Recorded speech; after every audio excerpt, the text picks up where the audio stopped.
So let's pick up on that, because Prince Harry has indeed arrived at the High Court in London and his case against the publisher of the Daily Mail begins. The Duke of Sussex is one of a number of public figures who are suing Associated Newspapers Limited for breach of privacy. They accuse the group of unlawful activities such as hiring private investigators to place listening devices inside cars and accessing private phone conversations. Well, ANL have rejected the allegations as preposterous. So let's cross over to talk to my colleague Martin Croxall, who is there for us. Martin, over to you. Thank you. Yes, we've just seen a short time ago the arrival of Prince Harry. He came through the side gate, as is typical.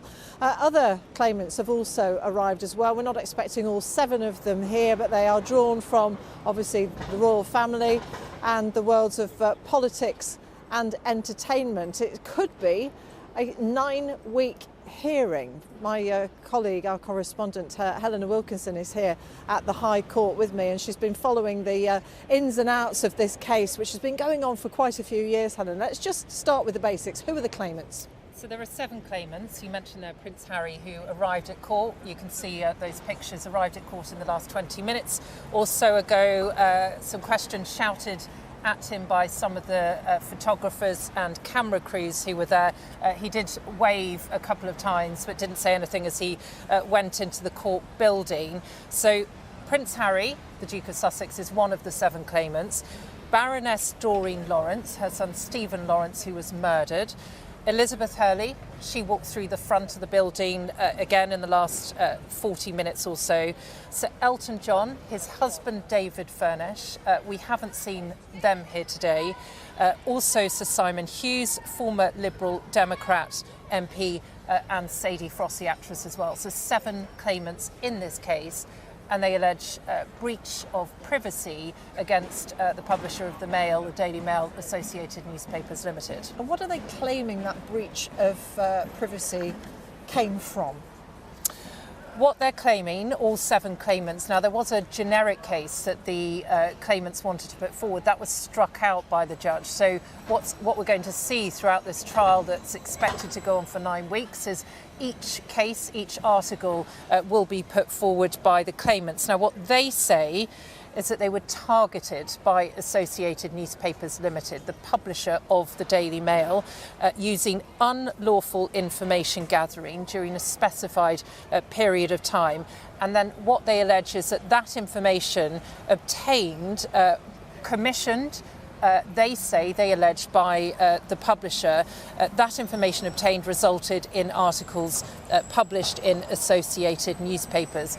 And we're going to hear about a number of different unlawful information gathering techniques throughout the case. One of them, phone hacking. We're going to hear a lot about that. That's illegally accessing people's voicemails. Phone tapping, which is recording or listening to live phone calls. We're also going to hear the word blagging probably quite a lot during this trial, which is unlawfully obtaining private data. That includes hospital, medical records, and also financial as well. Now, this is a case against the publishers of the Daily Mail, Associated Newspapers Limited. And some of the allegations go back a very long way, decades in some case.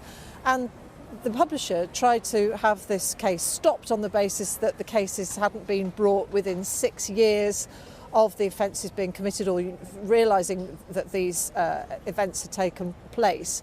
But the claimants were successful in saying, look, at the time, we didn't know about these this conduct that was going on, that they're alleging took place. So this is why we're here at the High Court today. But separately, the publishers have said, look, these claims are lurid, preposterous.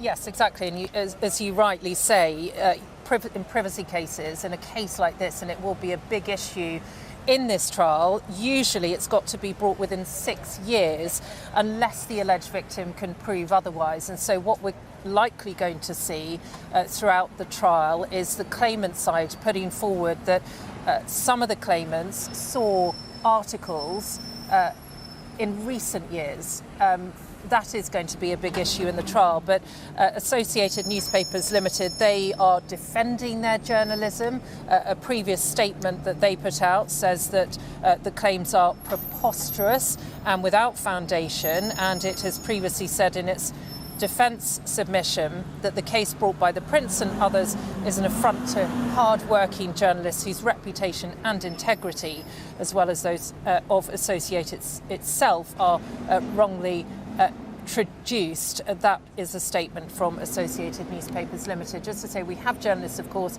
inside the courtroom. The judge walked into court in the last few moments and the hearing is now underway. Helena, for the moment, thank you very much. So for the next 3 days, it's opening statements from the barristers on each side in this case, due to last for 9 weeks, and it's later in the week that we are due to see Prince Harry appear as a witness in this case. We'll bring you updates here from the High Court throughout the day.